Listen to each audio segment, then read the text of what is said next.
আমি কোরআনের scientific error ধরতে গিয়ে কোরআনের সৌন্দর্যে মুগ্ধ হয়েছি। আমি টিচার হতে চেয়েছিলাম, বুয়েটে আমার অনার্স মার্কসের মতো মার্ক ছিল।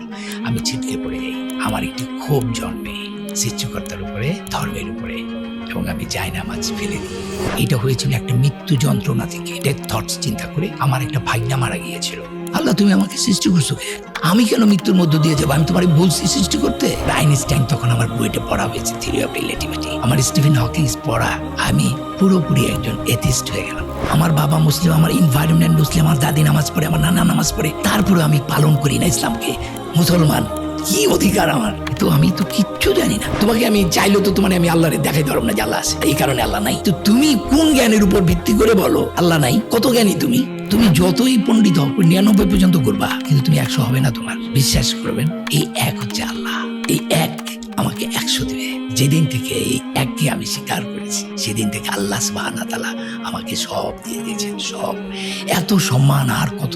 মানুষের জন্য ইসলাম এসেছে, শুধু মুসলমানদের জন্য নয়। আমাদের কোরআনে যে 28টা অ্যালফাবেট আছে, প্রত্যেকটা অ্যালফাবেটের একটা রিপ্লেসিং নাম্বার আছে। আল্লাহ এটাকে প্রফেসি নাম্বার বলে। যদি কোরআনের মতো কোরআন আনার জন্য মানুষ ও জিন এক যুগে চেষ্টা করে, তবু তারা এর মতো আনতে পারবে না। আল্লাহ কয়, তুই কত বড় ম্যাথমেটিশিয়ান, তুই আমার বলবি?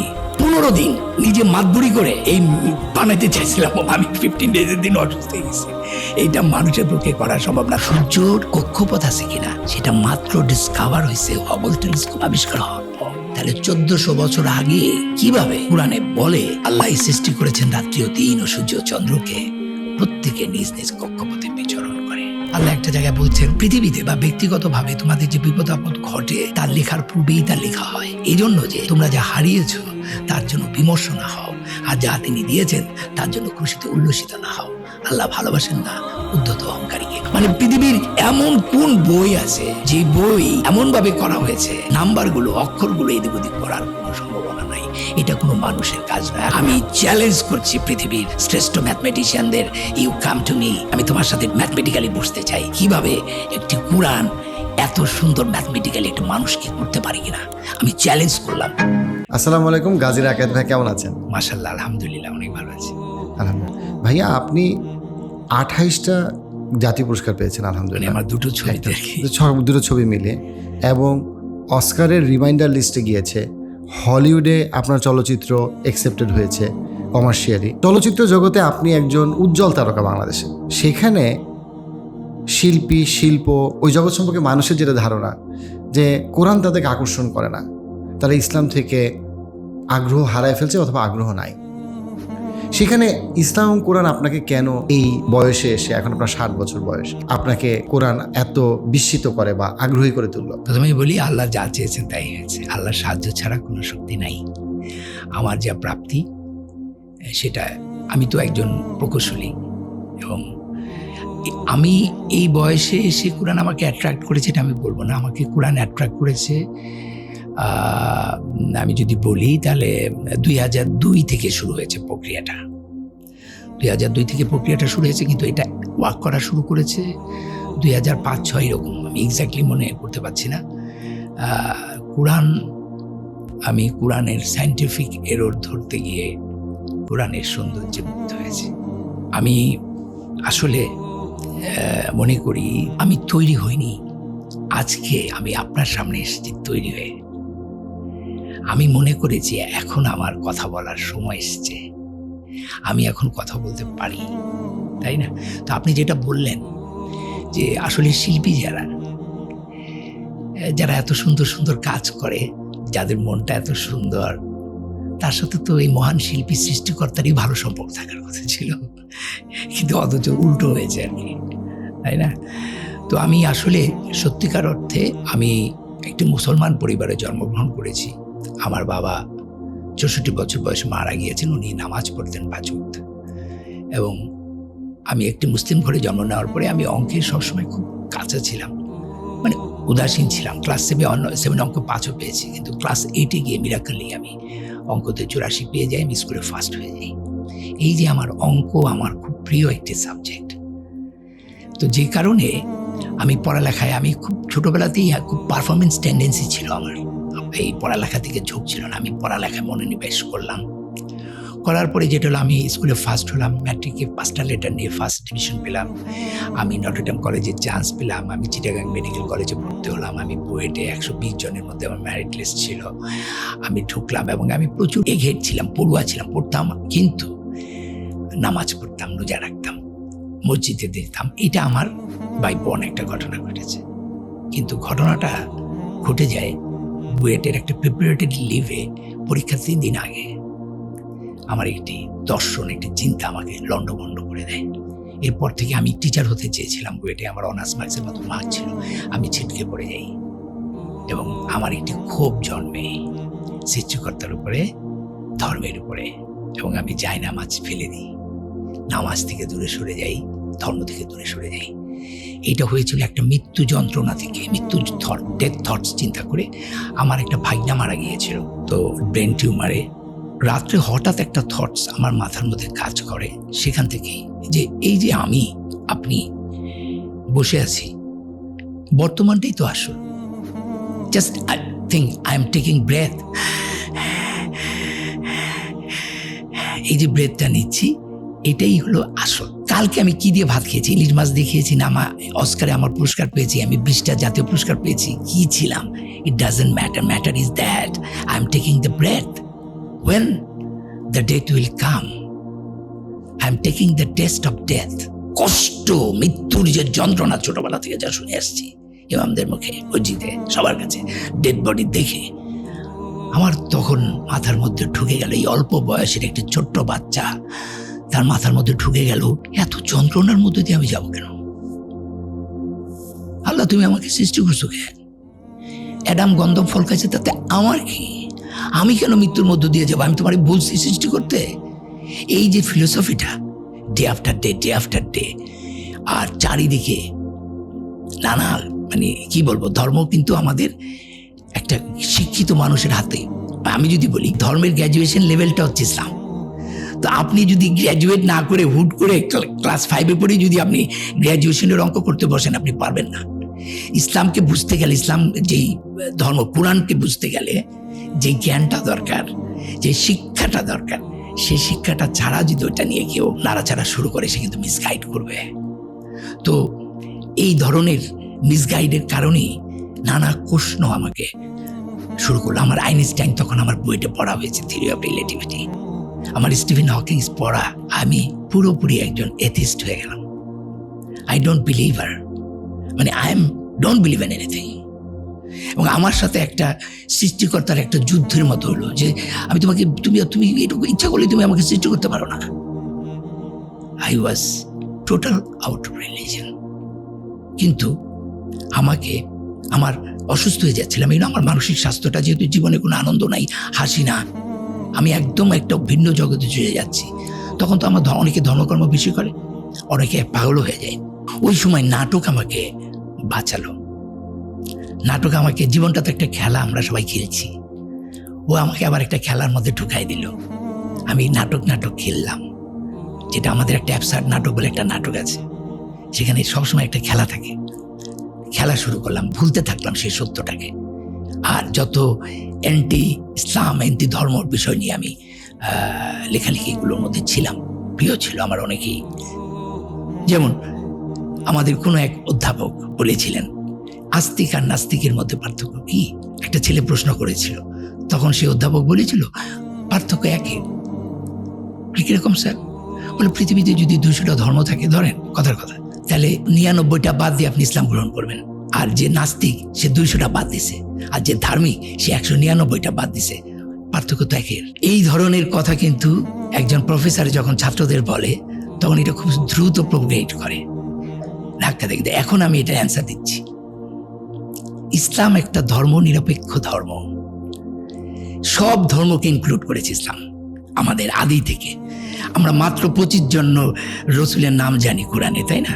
কিন্তু 1 লাখের উপরে আমি জানি যে পয়গম্বর আসছেন, তাদের আল্লাহ তো উল্লেখ করেন নাই। প্রত্যেকের আলাদা একটা ল্যাঙ্গুয়েজ ছিল। ইসলাম সব কিছুকেই তো ইনক্লুড করেছে। তো ওনার কথাটা ঠিক না? আমি তো মনে করি 200 না, ইসলামের সাথে পার্থক্য অন্য ধর্মের 199টা এক না। বুঝাতে পারলাম? এরকম মিসলিডিং কনসেপ্ট। যেমন স্টিভেন হকিংসের বইতে একটা আছে, অগস্টাইন নামে একজন বিখ্যাত আমাদের গবেষক, ম্যাথমেটিশিয়ান বলি বা ফিজিশিয়ান বলি, যারা জ্ঞানী লোক তারা তো একটু কম কথা বলে, আর শিষ্যরা অনেক বেশি পণ্ডিতি করে আর কি। তো উনি চুপচাপ কাপ করছিল, কোনো কথা বলছে না। তো যেহেতু সে বিলিভার না, তাকে শুনিয়ে শুনিয়ে তারা রঙ্গ করছেন তার শিষ্যরা। একটা কোর্স এভাবেই আছে স্টিভেন হকিংসের বইতে, what was God doing before building the universe. একজনকে আরেকজনকে প্রশ্ন করছে, আরেকজন বলছে, I think he was making the hell for those who ask this question. তাহলে এই প্রশ্নটা আমার মধ্যেও এসে গেল, what was God doing before building the universe. দেখেন এই ধরনের মিসলিডিং একের পর এক। তো কোনো একদিন আমার বড় সিনিয়র ভাইদের সাথে আড্ডায় আমি বসেছিলাম এবং সবাই মোহাম্মদ সাল্লাহ সাল্লাম কয়টা বিয়ে করেছে এটা নিয়ে চিন্তিত। হ্যাঁ, না না, তো আমিও মজা পাচ্ছি। তো হঠাৎ আমার প্রশ্ন হলো, এই রাকায়েত, তুমি জীবনে এত বই পড়ছো, একটা বই কি পড়ছো? হ্যাঁ, তুমি কোরআনটা জীবনে কোনোদিন পড়ছো? আর আমি না আবানি মডার্নের সবাই সাপোর্ট করে, আমি যাই ব্রাদার্স ইউনিয়নে। মানে আমার প্রবলেমটা হচ্ছে সবাই যেদিকে যায় আমার ভাবনাটা উল্টা দিকে, তাই না? এই যে তারাবির নামাজ পড়ি, এই প্রশ্নগুলো আসা শুরু করলো। তারাবির নামাজ পড়ি 2 ঘন্টা ধরে, হুজুরের পিছনে একটা ওয়ার্ডও বুঝি না মানে কি। সো আমার কাছে মনে হলো যে আমি কোরআনটা আরবি পড়ে গেলাম, তাই না? আল্লাহর বাণী বুঝি বা না বুঝি, ওইটা পড়ার মধ্যে তো ওইটা শুনলেও কানের আল্লাহর ইবাদত হয়, আর ওইটারই হয়, সেটা আলাদা হিসাব। কিন্তু এটা একটা মেসেজ, 6236টা আয়াত আছে, প্রত্যেকটা আয়াতই একটা বাণী। আমি কোন ল্যাঙ্গুয়েজে, তার চেয়ে বড় কথা মূল বাণীটা তো আমি আগে বুঝবো। তার কারণে যেটা হলো, আমার হঠাৎ করে মনে হলো জাস্ট রিড ইট। আমার মোহাম্মদপুরে ইসলামিয়া লাইব্রেরিতে গেলাম, আই এম টকিং অ্যাবাউট 2006-07 এরকম একটা টাইম। ভাই আপনাকে আমাকে একটু অনুবাদ দিবেন, একদম বাংলা, খুব ভালো, শুধু বাংলা, আরবি থাকবে না। বলে আছে বিচারপতি হাবিবুর রহমানের, আমাদের জাস্টিস, তিনি তো ওনার একটা, আমি তাই নাকি, আমি শুনেছি উনি কোরআন সূত্র নামে একটি বই ট্রান্সলেট করেছেন। দেন কারণ উনি তো রবীন্দ্রনাথ এক্সপার্ট, শেক্সপিয়ার এক্সপার্ট, ওনার অনুবাদটা অনেকটা নিয়ার টু হতে পারে। এই কোরআনের বইটা নিয়ে আসলাম, খুব সুন্দর অনুবাদ। তো আমি তো কোরআনের সায়েন্টিফিক এরর ধরার জন্য আসলাম, বইটা নিয়ে আসলাম। উজু টুজু করি না, 9ম দিন আমি উজু করলাম, আমার ভিতরে একটু ভয়ের সঞ্চার হলো পড়তে পড়তে। And that was the starting. যে দুটো আয়াত আমাকে আবার মুসলমান করলাম। সো আমি জন্মগ্রহণ করেছিলাম মুসলমান হিসাবে, because my father was Muslim, I am a Muslim. এইটা কোনো কাজের কাজ না, আত্মসমর্পণকারী, বরঞ্চ আমাদের পানিশমেন্টটা অন্যদের চেয়ে আরো বেশি হবে, কারণ আমার এত কাছে থাইকেও আমরা ইসলামকে ঠিকমতো পালন করি না। মানে এই যে যারা নিজেদেরকে মুসলমান বইরা মনে করতেছি, ওরা হিন্দু, ওরা খ্রিস্টান, আর আমরা মনে করতেছি আল্লাহ শুধু আমার ধর্মের, আল্লাহ তো সবার, তাই না? আমি মুসলমান, কি অধিকার আমার? কিন্তু আমি তো কিচ্ছু জানি না। আমার বাবা মুসলিম, আমার এনভায়রনমেন্ট মুসলিম, আমার দাদি নামাজ পড়ে, আমার নানা নামাজ পড়ে, তারপরে আমি পালন করি না ইসলামকে। আর যে লোকটা কিছুই জানে না, একটা সনাতনী ধর্মে বা অন্য কোনো ধর্মে জন্ম করেছে, ওর তো আমার চেয়ে বেটার অবস্থা হবে, কারণ ওর কাছে এটা, আমি এত কিছু পারবো করি না। এই ধর্মের কোনো ভ্যালু নাই। তো যাই হোক, যে দুটো ধর্ম, যে দুটো আয়াত আমাকে আবার মুসলমান করেছে, সেটা প্রায় 38 ইয়ার্স ওল্ড। আসলে 40 বছরটা খুব গুরুত্বপূর্ণ। আমাদের কোরআনেও কয়েকটা আয়াত আছে, যখন তুমি 40 বছর পৌঁছবে তখন এই করবো, মানে 40 বছরেই কিন্তু নবী আমাদের নবুয়ত হয়েছে। আমার যে অ্যানিমেল বডিটা, এটা নানা রকম করবে, কিন্তু 40 বছরে এসে তার ভিতরে অনেক কিছু তৈরি হয়, আবার অনেকের হয় না। আমি 38 বছর বয়সে এসে আমার মনে হয়েছে আমি ধরতে পেরেছি। তো আমি ওই 2টা আয়াত একটু বলতে চাই, প্লিজ।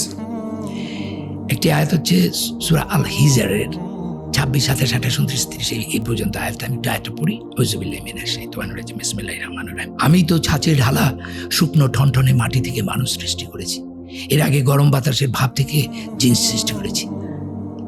আমি যখন তাকে সুঠাম করব আর তার দেহে আমার রুহু বা প্রাণ সঞ্চার করব, তখন তোমরা তাকে সিজদা করবে। আদমের কথা বলা হচ্ছে, সেখানে কিন্তু বলা হচ্ছে যখন আমি তাকে সুঠাম করব, তার দেহে আমার রুহু বা প্রাণ সঞ্চার করব, তখন তোমরা তাকে সেজদা করবে। আমি না ওই আমার শব্দটা পেয়ে, আমরা একটু সুফিবাদী মানুষ তো বিশ্বাস করি আল্লাহ এখানে আছে, ওই আমার শব্দটা আমাকে না বলে কি বলে আল্লাহ তার নিজের রুহ সঞ্চারিত করেছেন। প্রত্যেকটা কোরআনে খুলে দেখে আমারটা আছে, এই আমার প্রথম। আর আমি খুব তখন বিবিসি দেখতাম, একটু বলেই নেই যে ইসলামকে, ধর্মকে অস্বীকার করা এক ধরনের সাইন অফ ইন্টেলেকচুয়ালিজম, তাই না?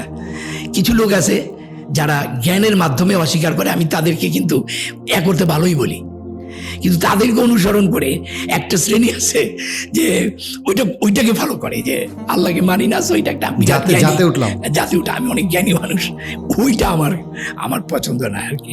তো যাই হোক, আমি এইটা পাওয়ার পর আমি বিবিসি আর্টক খুব আমার প্রিয় ছিল। বিবিসি প্রায় কিছু কিছু অনুষ্ঠান দেখতাম। তো একটা অনুষ্ঠানে সেখানে বিভিন্ন ইউনিভার্সিটির প্রফেসররা যারা এই ধর্মতত্ত্ব নিয়ে সাবজেক্ট, আমি ভুলে গেলাম, তাদের সাবজেক্টটা ছিল ওয়াই ইসলাম ইস এত প্রসার হচ্ছে, কেন ইসলাম গ্রহণ করছে। এইটা বলার পরপরই আমি, সরি ফর মাই ল্যাঙ্গুয়েজ, একজন শ্বেতাঙ্গ উনি বলার পরই একটা শর্ট দেখালেন বিবিসিতে, উনি নামাজ পড়ছেন। তারপরে তাকে প্রশ্ন করা হচ্ছে why you have taken Islam. তখন উনি বললেন, ওনার পরিচয়টা বললেন, উনি একজন fire worker, high rise building এর ফায়ার ওয়ার্কার।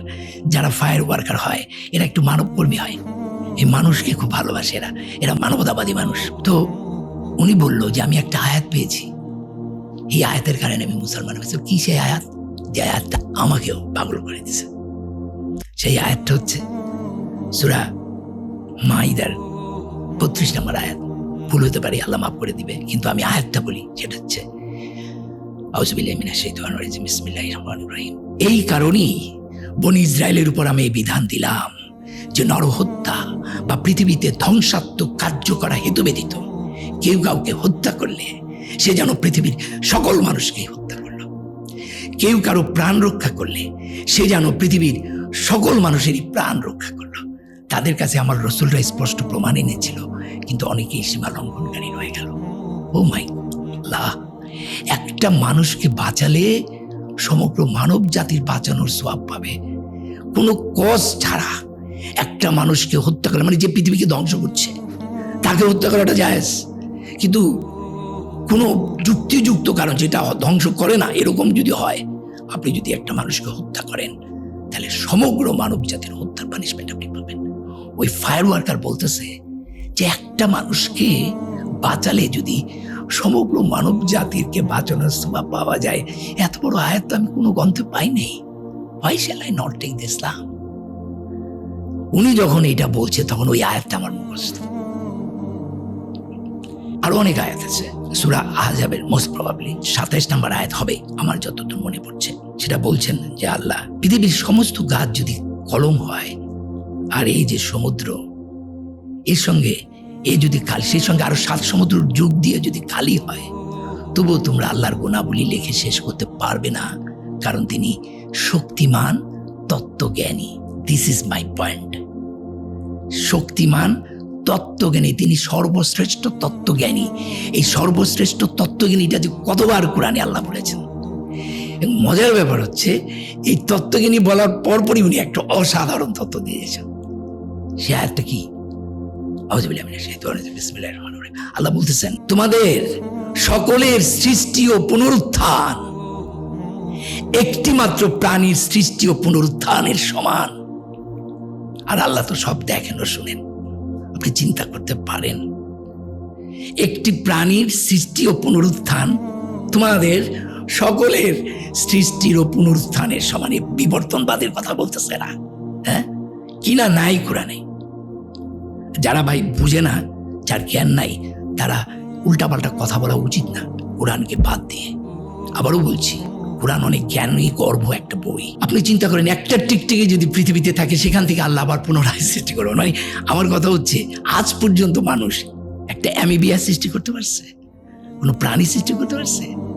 মানুষ একটা কণা, বালু কণাও সৃষ্টি করতে পারে নাই। He just ডিসকভারার।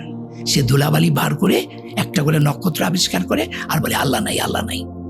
ও একটা ধুলাবালি পরিষ্কার করে আবিষ্কার করে। এটা তো সৃষ্টি নয়। হওয়ানি হয়ে যাবে, একটা বালুকানা আল্লাহ বানিয়ে ফেলবেন।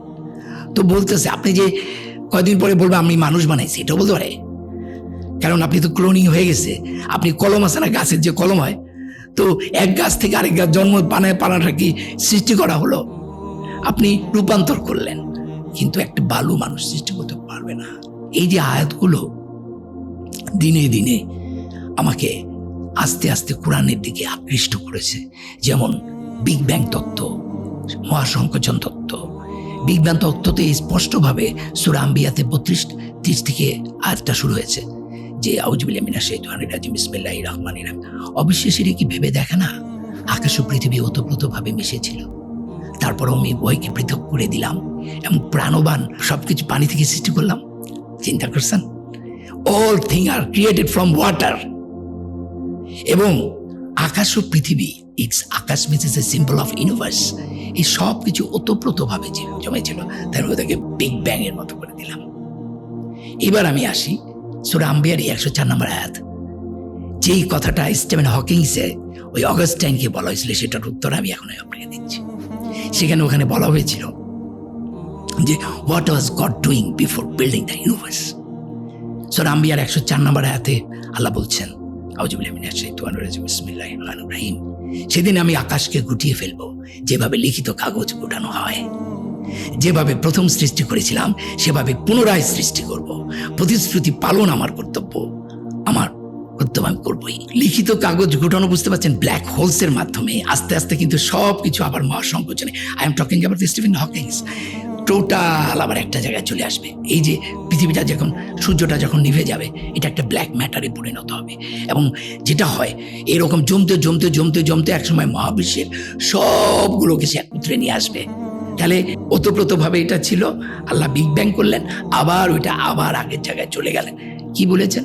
আমি তারপর আবার পুনরায় সৃষ্টি করব। তার মানে এক বিগ ব্যাং থেকে মহাসংকোচন, আবার সেই মহাসংকোচন থেকে আবার বিগ ব্যাং, এইটাও infinite time. So what was God doing, it's out of question. এটা আমার প্রশ্নই হতে পারে না। এক বিগ ব্যাং থেকে আরেক মহাসংকোচনের টাইমটা আমরা চিন্তা করতে পারি না। কাজেই আমার জ্ঞান, আমি আল্লাহকে বিচার করছি একটা মাত্র পৃথিবী আর মানুষ আমার নিজের সাথে তুলনা করে। পৃথিবীতে একটা না, কোরআনের আমি আপনাকে একদম আয়াত দেখাই দেব, ইনফিনিট অফ পৃথিবী, যে আল্লাহ কিভাবে আমাদের নিয়েছেন। কোরআনটা পড়তে হবে জ্ঞানের সঙ্গে। আমাদের লিমিটেশন বা সংকীর্ণতা দিয়ে আমি আল্লাহর অসীমতাকে বোঝার চেষ্টা করছি। আল্লাহর অলমাইটিনেস নির্ভর করে আপনার নলেজের উপর। আপনি কোর ব্যাং হলে আপনি আল্লাহকে একভাবে দেখবেন, আর আপনি যত জ্ঞান অর্জন করবেন তত ভালো। তো আমার কাছে ওই যে শব্দটা আমার রূহ, এবং আমি আজকে মৃত্যু ভয়ে ভীত নই। আল্লাহর কাছে দোয়া করি যে আল্লাহ তুমি আমাকে মৃত্যুর ঘুমের মধ্যে আমার মৃত্যুটা দিও। অপারেশন করলে যেরকম টের পাওয়া যায় না, জন্মের সময় যেভাবে টের পাইনি, সেভাবে তুমি আমার মৃত্যুটা দিও। আমাকে প্রশান্ত আত্মাদের অধিকারী করো, আমাকে তোমার সৎকর্ম পুরাণের অন্তর্ভুক্ত করো। এখন আবার আরেকটা সূরা রুমের 30 নম্বর একটা আয়াতের কথা মনে পড়লো। অসাধারণ। যারা আমাকে প্রশ্ন করে তাদেরকে আমি বলছি, যারা বিশ্বাস করে না, আল্লাহ বলতেছেন ওরা কি স্রষ্টাহীন সৃষ্টি? না, ওরা নিজেরাই স্রষ্টা। না, ওরা আকাশ ও পৃথিবী সৃষ্টি করেছেন, ওরা অবিশ্বাসী। আচ্ছা, আপনি কেন ইমাজিন, আমি যাকে মানি না, আল্লাহ নাই, তাহলে এই এমনি হয়ে গেল এগুলো সব? এত সুন্দর, জোড়ায় জোড়ায়, এত চমৎকার, এমনি হয়ে গেল? হতে পারে এটা? আর আমার জ্ঞান কতটুকু এই মহাবিশ্বে, এই ইনফিনিটি স্টেজে? আর আমি এত বড় জ্ঞানী হয়ে গেছি, আমি তোকে প্রমাণ দিতে পারতেছি না আল্লাহ আছে। আমি নিদর্শন পেয়ে গেছি। আমি এই মানুষটি একটু হলো টের পাচ্ছি আল্লাহর অস্তিত্ব, যেখানে পাগলে গেছি। কিন্তু তোমাকে আমি চাইলেও তো তোমার আমি আল্লাহরে দেখাইতে পারব না যে আল্লাহ আছে। আল্লাহ এই কারণে আল্লাহ নাই। তো তুমি কোন জ্ঞানের উপর ভিত্তি করে বলো আল্লাহ নাই? কত জ্ঞানী তুমি? হ্যাঁ, এমনি এমনি সব এত চমৎকৃত, শৃঙ্খলিত। এত বছর আগে নক্ষত্ররাজি যে অস্তমিত হয়, এই কথা তখন আবিষ্কার হয়েছিল। কক্ষপথ শব্দটি, আমার আরেকটা কথা আমার এখানে উল্লেখ করা দরকার। আমি তখন একটা ডেইলি সোপে অভিনয় করছি। আমার সাথে অপর্ণা ঘোষ বলে একটা মেয়ে আছে, আর আমার খুবই respectable my best one of the actor Afroza Banu, উনি আছেন। উনি আমার মেবি মায়ের রোল করছিলেন বা এরকম একটা কিছু। তো আমি বলছিলাম যে সূর্যের কক্ষপথ আছে, শুনেন। আমি বলছি সূর্য তার নিজস্ব কক্ষপথে। উনি তখন রিঅ্যাক্ট করলেন, বলছে রাকায়েত সবকিছুতে পণ্ডিতি করো না। উনি রাইট, শি ইজ রাইট, আমি তার প্রতি শ্রদ্ধা রেখে বলছি সূর্যের কক্ষপথ নাই। পৃথিবী, সূর্য নিজের পৃথিবীর কক্ষপথ আছে সূর্যের চারিদিকে, সূর্যের কিসের কক্ষপথ? আমি তো বলে প্রমাণ দাও। আমার তো ওই জায়গাটা জ্ঞান থেকে গেল। আমার অবস্থাটা দেখে রুমা করে একটা নায়িকা ছিল, ওর বোনকে ফোন করলো। আমার অবস্থাটা দেখে যে রাকায়েত এতক্ষণ এরকম হয়ে গেল। ও ওখানে পড়ালেখা করছে ফিজিক্সের উপরে, ও বলছে আপু এটা আমার কোনো ধারণা নাই। তো আমি চুপ করে আছি, কিছু বলিনি, কারণ আমি তো এখানে ঠেকে গেছি, আমার তো কিছু বলার নাই। আমার একজন বিখ্যাত টিচার আছে নটরডেম কলেজে, আমি যেহেতু নটরডেম কলেজ থেকে পড়েছি, সুশান্ত স্যার, পদার্থবিদ। হ্যাঁ, সুশান্ত স্যারকে ফোন দিয়েছি, বয়স হয়ে গেছে, আল্লাহ জানি না উনি বেঁচে আছেন কিনা। তো স্যারকে বললাম স্যার আমি কাজী রাকায়েত। বলছি হ্যাঁ তোকে আমি চিনি, নাটক দেখেছি আমি। বলে যে স্যার আমি তো একটা বিপদে পড়ছি স্যার, আপনি এত সুন্দর উনি পড়াতেন। ওনার প্রশ্নের ধরনটা আমাদেরকে এভাবে শিখিয়েছে যে ঠেলা গাড়িকে বলা হলো, তোমরা বাচ্চারা ব্যাখ্যা করো, ঠেলা গাড়িকে বলা হলো এই ঠেলা গাড়ি ঠেলা দাও। বলে ঠেলা দেবো না স্যার, আমি নিউটনের তত্ত্ব শিখছি। কি শিখছস? বলে ঠেলা গাড়ি ঠেলা দিলে নিউটনের তত্ত্ব অনুযায়ী ও আমারে ঠেলা দিব, তাহলে তো গাড়ি আগাইব না, এবার ব্যাখ্যা করো। এরকম ধরনের খুব ক্রিয়েটিভ কোয়েশ্চেন করতো আর কি। হ্যাঁ, তো স্যার আমাদের খুব প্রিয় প্রশান্ত স্যার, পদার্থবিজ্ঞানের। স্যারকে বললাম যে স্যার আমি তো একটা বিপদে পড়ছি স্যার, আমাকে তো এরকম আপনার জাপার সাথে আমার একটা তর্ক হয়েছে, সূর্যের তো কক্ষপথ কি, সূর্যের কি কক্ষপথ আছে? উনি তো একজন কলেজের টিচার, উনি যেটুকু পড়েছেন ওনারও তো একটা সীমা আছে। উনি আমাকে বললেন যে আই এম সরি রাকায়েত, আমিও জানি না এটা সূর্যের কক্ষপথ আছে, এটা আমার জ্ঞান নাই। কেমন লাগে? আল্লাহ যে পর্বিত পর মালির ঘাড়ে সে ছিল গাছের আরে। আমি হঠাৎ করে আমার লাইব্রেরিতে গিয়ে স্টিফেন হকিংসের ওই বইটা ঘুরাইতে ঘুরাইতে গিয়া একদম জাগা মতো গিয়ে পড়লো। ওখানে পেলাম হবল টেলিস্কোপের কথা। মাত্র 90 বছরও হয় নাই বা 100 বছর হয় নাই হবল টেলিস্কোপ আবিষ্কার হয়েছে। যেই দিন থেকে হবল টেলিস্কোপ আবিষ্কার হয়েছে সেই দিনই আবিষ্কার হলো যে পৃথিবী সূর্যের কক্ষপথ আছে। অর্থাৎ আমরা দেখবেন এই যে স্পাইরালের মতো যেটা ছায়াপথ, আমাদের যে সূর্যের পরিবারগুলো, ওই যে ইঞ্জিনিয়াররা যেটা রড এরকম আর কি, একটা স্পাইরাল একটা ফর্ম আছে। প্রত্যেকটা সূর্য একটা কক্ষপথে ঘুরে। আমাদের যে সূর্যটা, সেই সূর্যটা 1.5 কোটি আলোক বছর পর আবার আগের জায়গায় আসে। সুবহানাল্লাহ। আজকে বলেন তাহলে, আমি আফরোজাবাকে বলেছিলাম কারণ কোরআনে বলেছিল যে আল্লাহ সৃষ্টি করেছেন রাত্রি ও দিন ও সূর্য ও চন্দ্রকে, সূরা আম্বিয়ার, প্রত্যেকে নিজ নিজ কক্ষপথে বিচরণ করে। এইটাও আমাকে কোরআনকে অ্যাট্রাক্ট করা আরেকটি কারণ। গ্যালিলিও নামক একটা নাটকে আমি অভিনয় করেছি, কোপার্নিকাসকে পুড়িয়ে মারা হয়েছে, তাই না? আমি 110 বছরের একটা রোলে অভিনয় করছিলাম। গ্যালিলিও দাঁড়িয়ে আছে, আমি তাকে চিৎকার করতে বলছিলাম পৃথিবীতে বাস করে পৃথিবীর খেয়ে পড়ে তুমি পৃথিবীকে অপমান করতে চাও, তোমাকে আমরা পুড়িয়ে মারবো। কারণ উনি গ্যালিলিও বলছিল পৃথিবীর কোনো কিছু স্থির না, মহাবিশ্বের কিছু স্থির না, এমনকি সূর্য না। কিন্তু সূর্যর কক্ষপথ আছে কিনা সেটা গ্যালিলিও বইলা যায় নাই, সেটা মাত্র ডিসকভার হয়েছে হবল টেলিস্কোপ আবিষ্কার হওয়ার পর। তাহলে 1400 বছর আগে কিভাবে কোরআনে বলে যে আল্লাহ সৃষ্টি করেছেন রাত্রি ও দিন ও সূর্য চন্দ্রকে, প্রত্যেকে নিজ নিজ কক্ষপথে বিচরণ করে। আপনি একটা ব্যক্তিগত ফিলসফির কথা বলতে গিয়ে 1 এবং 99 কথা, 1 এবং 99 কথা যেটা বলছিলাম, যে সেটা হচ্ছে যে আমার কাছে দেখুন আমি ফার্স্ট হয়েছি নটরডেমে, আমার প্রায় অনেক ভালো মার্ক ছিল, আমার 800 মার্ক ছিল। আমার স্ট্যান্ড হয় না কারণ আমার হাতে লেখা খুব খারাপ, আমি লিটারেচারে খুব পড়ছিলাম, ইংরেজিতে খুব খারাপ ছিল। আমি দেখলাম যখন আমি ধর্ম ত্যাগ করেছি বইয়ের থেকে, যেটা আমার গল্পটা আগে বলেছিলাম, এরপরে না আমি একদম সবাই, কিন্তু শেষে গিয়ে আমার কিছু হয় না। আমার সংসারটা ভেঙে গেল, আমার বিজনেস ভেঙে যাচ্ছে, আমি অ্যাওয়ার্ড গরুতে পেতে গিয়েও পাই না, 99 যাই আবার 0 হয়ে যায়। যে একটা কথা আছে, সুমনের একটা গান আছে, পাগল সাপলুটু খেলছে ভগবানের সাথে, মানে 99 যায় আবার কেটে আসে। সো আপনি 99 পারলেই যে আপনাকে 100 হবে, এই তখন আমার গোলের ফিলোসফিটা আমার মাথার মধ্যে কাজ করলো। ওই লোকটা 99 করে মারা যায়, 100 করতে পারে না, 100 গোল করতে পারে না। সেখানে আমার মনে হলো যে এই এক হচ্ছে আল্লাহ, এই এক আমাকে 100 দেবে। 100 মানে হচ্ছে পিস, শান্তি, 100 মানে হচ্ছে প্রাপ্তি, সব। সো উইদাউট 1 100 হবে না। তুমি যতই পণ্ডিত হও, 99 পর্যন্ত করবা, হ্যাঁ, কিন্তু তুমি 100 হবে না তোমার। এরকম একটা আমার ভাবনা কাজ করা শুরু করলো, কারণ আমার তো খাচ্ছে না কিছুই। বিশ্বাস করবেন, যেদিন থেকে এই এককে আমি স্বীকার করেছি, সেদিন থেকে আল্লাহ সুবহানাহু ওয়া তাআলা আমাকে সব দিয়ে দিয়েছেন, সব। এত সম্মান আর কত। আমি যখন অ্যাওয়ার্ডটা নিচ্ছিলাম ওই সময় প্রাইম মিনিস্টারের হাত থেকে, তখন হুজুর এক ইমাম একটু কোরআনের আয়াত পড়ছিলেন, যে আয়াতটা দিয়ে আমি নামাজ পড়তাম, তখন আমার চোখ ছলছল করে উঠলো। সে আয়াতটা হচ্ছে সূরা নাহলের 98 নম্বর আয়াত, এরকম কাছাকাছি হবে, একটু এদিকে হতে পারে। আউযুবিল্লাহি মিনাশ শাইতানির রাজিম, বিসমিল্লাহির রহমানির রহিম। বিশ্বাসী হয়ে পুরুষ ও নারীর মধ্যে যে কেউ সৎকর্ম করবে, তাকে আমি আনন্দপূর্ণ জীবন দান করব, তাদের কর্মে শ্রেষ্ঠ পুরস্কার তাদেরকে দান করব। এটা উনি পাঠ করলেন, আমার চোখ দিয়ে টপ টপ করে ইমোশনাল হয়ে গেলাম আমি।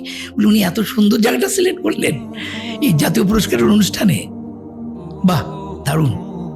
তো আমি মনে করি আমার যে মোদ্দা কথা, আমার হয়তো ব্যাংক ব্যালেন্স নাই, হয়তো আমার গাড়িটা ভাঙা, 25 বছর 20 বছর ধরে একই গাড়ি চালাই, হয়তো আমার জুতাটা খুয়ে গেছে, হয়তো আমি সাদা এই ড্রেস ধারণ করেছি, এটাও একটা কারণ আছে। এখন এটা এক ধরনের, যে হজে গেলে সাদা কাফনের কাপড় পরে যেরকম, আমি যেদিন তার কাছে সারেন্ডার করেছি পুরোপুরি, সেদিন থেকে আমি সাদা পরি। আর এটা কিন্তু সাদা না, it's a combination of 7 colours, 7টা রং এটার মধ্যে আছে। সাদা খুব প্রিয় আল্লাহর না? তো আমার কাছে মনে হয়েছে, আমি যেটা বলে যাই, যে বিশ্বাসী হয়ে যে সৎকর্ম করবে, তার হয়তো প্রাচুর্য হবে না, কিন্তু প্রাচুর্য হলে কি সুখী হওয়া যায়? অ্যাপার্টমেন্ট, ঝকঝকে অ্যাপার্টমেন্টের চেয়েও একজন রিক্সা চালক অনেক সুখে আছে, কারণ আপনি একজন মনোবিজ্ঞানী, আপনি জানেন যে আসলে শান্তিটা মনের। তো আমার কাছে যেটা মনে হয়েছে, আর কত সম্মান দিবে আল্লাহ আমাকে, নুয়ে পড়ছি। তবে অবাক হচ্ছি, ইদানিং আমার বিশ্বাসটা হয়েছিল হয়তো 0.11%, আস্তে আস্তে আস্তে আস্তে কোরআন পড়ে পড়ে পড়ে পড়ে প্রতি বছর লেয়ার টু লেয়ারে যেতে যেতে যেতে যেতে যেতে যেতে এখন আমার বিশ্বাসটা আস্তে আস্তে বাড়ছে। এই বাড়াটা কোরআন ছাড়া সম্ভব নয়। কোরআন এবং গণিতের মধ্যে অনেক সুন্দর কিছু সামঞ্জস্যপূর্ণ বিষয় চিন্তা করেন, গবেষণা করেন, যেটা সম্পর্কে আমাদের শিক্ষিত সমাজ একেবারেই জানে না। তো কিভাবে এটা আপনার শুরু হইলো? মানে কেন কোরআনের বিস্ময়ে জায়গায় আপনি গণিতকে কিভাবে মিলাইলেন, এবং সেখানে আপনি যদি কিছু আমাদেরকে যদি উদাহরণ দেন যে কেন কোরআনের একটা গাণিতিক ভাষা অথবা কোরআনের একটা গাণিতিক অলৌকিকতা আপনাকে মুগ্ধ করলো। রাইট, এটা খুবই গুরুত্বপূর্ণ। আমি যখন কোরআনের সৌন্দর্য দিয়ে আকৃষ্ট হচ্ছিলাম, তখন গণিতটা আমি গণিতের দিকে যাইনি। আমি তখন কিছু সুন্দর সুন্দর ভার্স ফিলোসফিক্যালি আগাচ্ছিলাম। করোনার সময়, আমি করোনা আক্রান্ত হয়েছিলাম, করোনার সময় 2টা সংখ্যা, একটা 7 আর একটা হচ্ছে 19। 1974 থেকে 84 এরকম জায়গা পর্যন্ত 7-এর যে মহত্ব, যেমন সূরা ফাতিহার 7, তারপরে 7টা আকাশ, 7টা মহাদেশ, তাই না, 7টা রং, এই যে 7-এর যে চমৎকার, আপনি সূরা ফাতিহার 7-এর যে ম্যাথমেটিক্যাল মানে অঙ্ক আছে, এটা আপনি পাগল হয়ে যাবেন।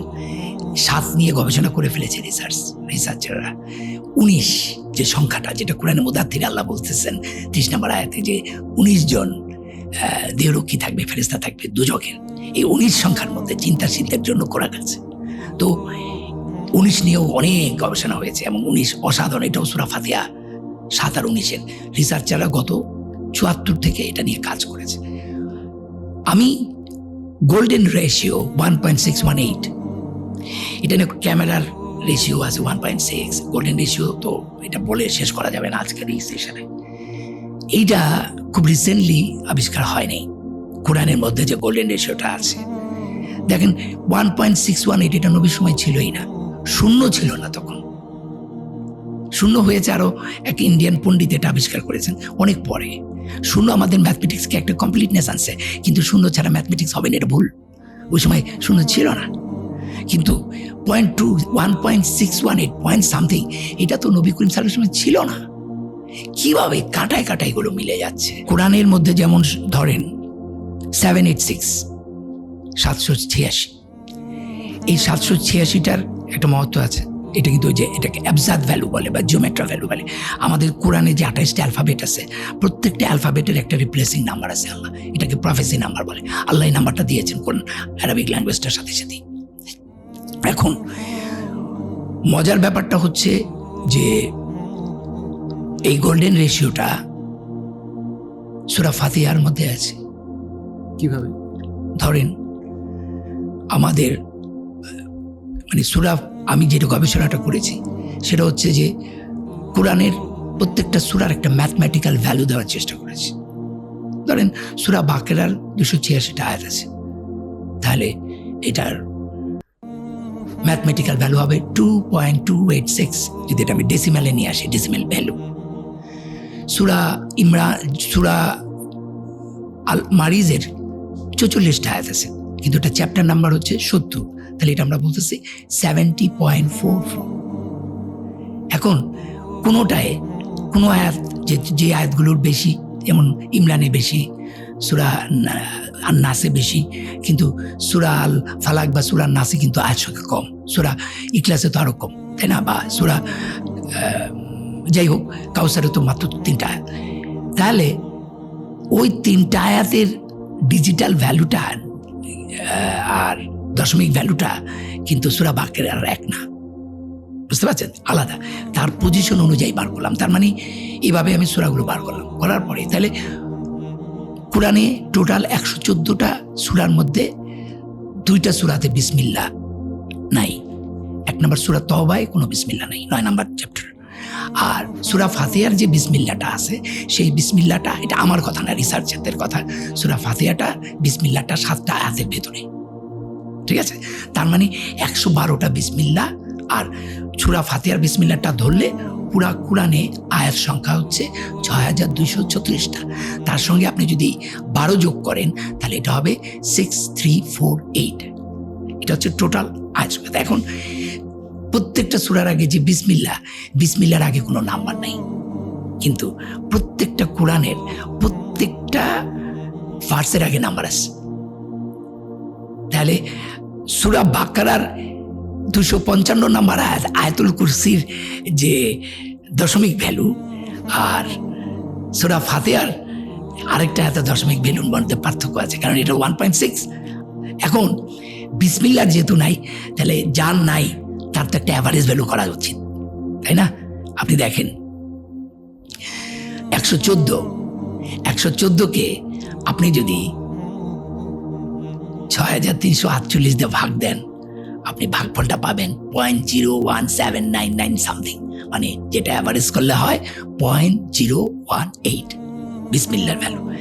এখন সূরা ফাতিহার মধ্যে বিসমিল্লাহ একটা ঢুকে আছে, তাহলে প্রত্যেক বিসমিল্লাহর দশমিক ভ্যালু যদি 0.018 হয়, তাহলে এইটারও তো তাই হবে, এটা তো আলাদা হবে না। তাহলে এইটা বাদে থাকে কয়টা? 6টা। তাহলে সূরা ফাতিহার মান কত? 1.6। এই 1.6 কিন্তু আসল গোল্ডেন রেশিও। কারণ হচ্ছে, আমি আস্তে আস্তে এটা পড়ে 1.6, এই 1.6 এর সাথে এবার ওই বিসমিল্লাহর ভ্যালুটা যোগ করেন, 1.018 কত হয়? 1.618। এবং সূরা যে সূরা আল মারিজের 70 নম্বর চ্যাপ্টার, কিন্তু সেখানে কয়টা আয়াত আছে? 44টা। ইন্টারেস্টিংলি সূরা মারিজের পর 44টা সূরা আছে। সুবহানাল্লাহ। আপনি দেখেন, এমন একটা সূরা, আমাদের নাভিটা যে বেলি বাটন, এটা আমার বডির গোল্ডেন সেন্টার, কাবা আমাদের পৃথিবীর গোল্ডেন সেন্টার, এবং কোরআনের গোল্ডেন সেন্টার হচ্ছে সূরা আল মারিজ, সূরা আল মারিজ।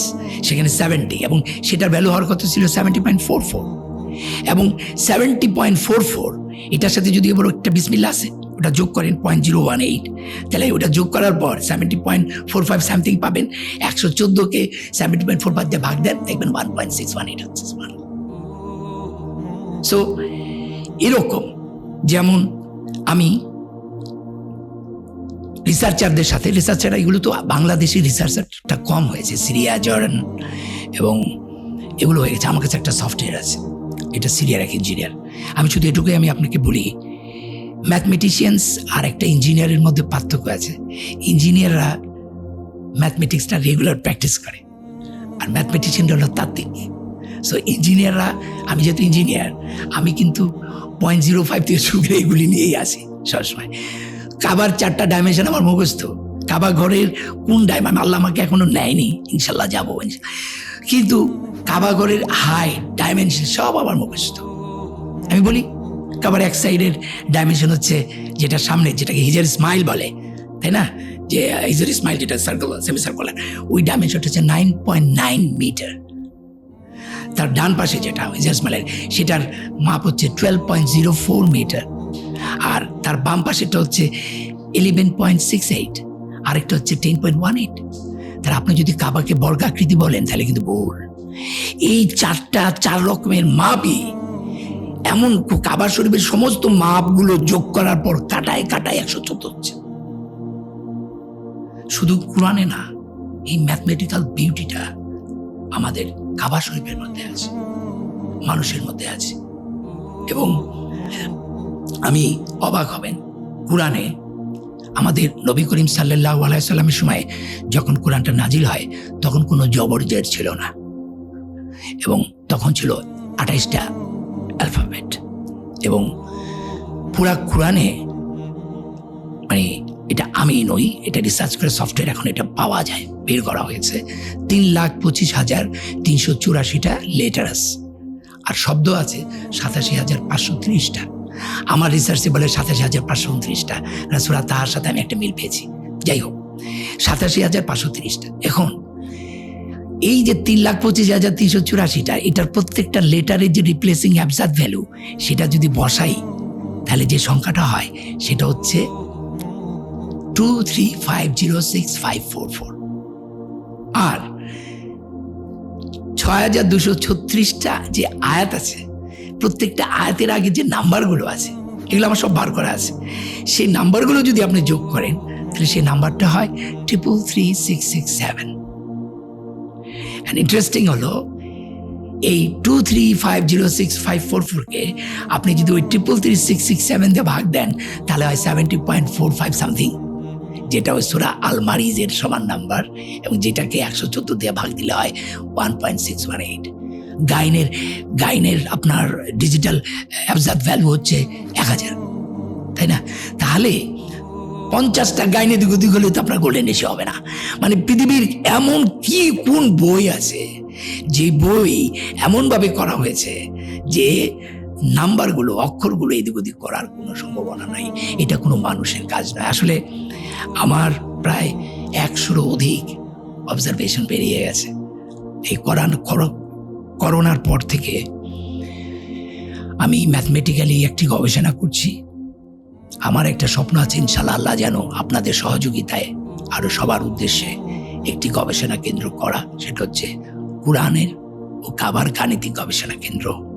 আমি শুধু ম্যাথমেটিক্সেই থাকতে চাই, আমি তর্কে যেতে চাই না, বুঝছেন? মানবিক বিষয়গুলো তো খালি তর্কাতর্কি করে, একজন আরেকজনের সাথে ডিফাইট করে, তুমি এটা মানি না, সেটা মানি। আরে কত ভাগ, আমাদেরই তো কত ভাগ, অঙ্কে কোনো ভাগ নাই, সরল অঙ্ক এক লাইনে যেতে হবে। সো আমি অঙ্কেতে আসি। আমি আপনার এই অনুষ্ঠানের মাধ্যমে এক্সপোনেনশিয়াল লগারিদম থেকে শুরু করে আমি চ্যালেঞ্জ করছি পৃথিবীর শ্রেষ্ঠ ম্যাথমেটিশিয়ানদের, you come to me and tell me. আমি তোমার সাথে টিপে ম্যাথমেটিক্যালি বসতে চাই যে কিভাবে একটি কোরআন এত সুন্দর ম্যাথমেটিক্যালি একটা মানুষ কি করতে পারে কিনা। আমি চ্যালেঞ্জ করলাম। আমাকে একজন শিল্পী ভাবলে হবে না, আমি একজন ব্রিটেন নটর ডেমে সারা জীবন অঙ্কতে 100তে আল্লাহর রহমতে 99-100 পেয়েছি। সো আমি অঙ্ক, আমার মেডিটেশন, অঙ্ক আমি ভালোবাসি। আমি পৃথিবীর সমস্ত ম্যাথমেটিশিয়ানদেরকে আহ্বান জানালাম, you come to me and tell me.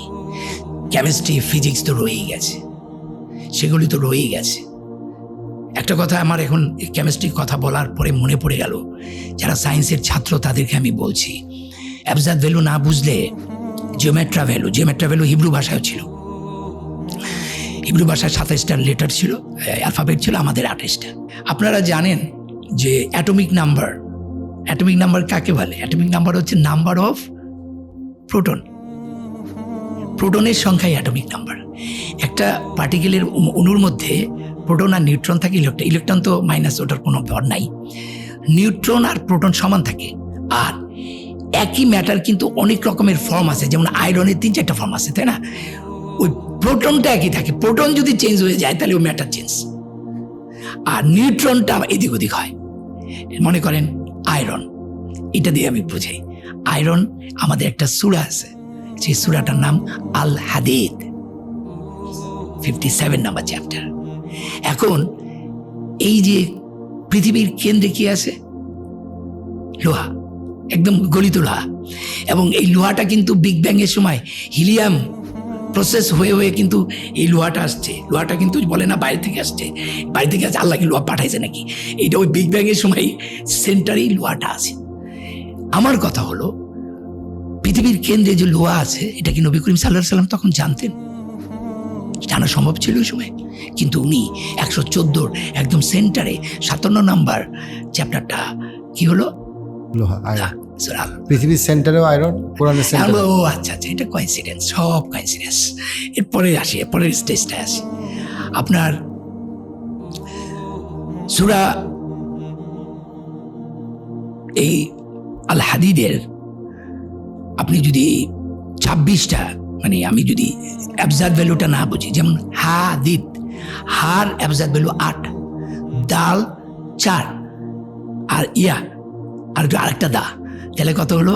8 4 12, 12 R 10 22, 22 R 4 26। হাদিদের অ্যাবজাদ value 26, লোহার অ্যাটমিক নাম্বার 26। এটাও কোইন্সিডেন্স। শুধু কি তাই? সূরা, আপনারা যারা সায়েন্সের তাদেরকে বলছি, আল হাদিদ এটার মানে হচ্ছে দা আয়রন, আল মানে দা আয়রন, তাহলে 26, ঠিক আছে 26। আর আলিফ হচ্ছে 1, লাম হচ্ছে 30, কত হয়? 26 আর 31 57। আল হাদিদ অ্যাবজাদ ভ্যালু 57। সো এইটাও কোইন্সিডেন্স। নাও আরেকটি মজার ব্যাপার যেটা খুবই আমাকে আলোকিত করেছে, সেটা হলো যে ধরেন আইসোটোপ, যারা সায়েন্সের ছাত্র তারা জানবেন, I think you also an engineer. Isotope is the weight of the particle, না? নিউট্রন আর প্রোটনের ওয়েট।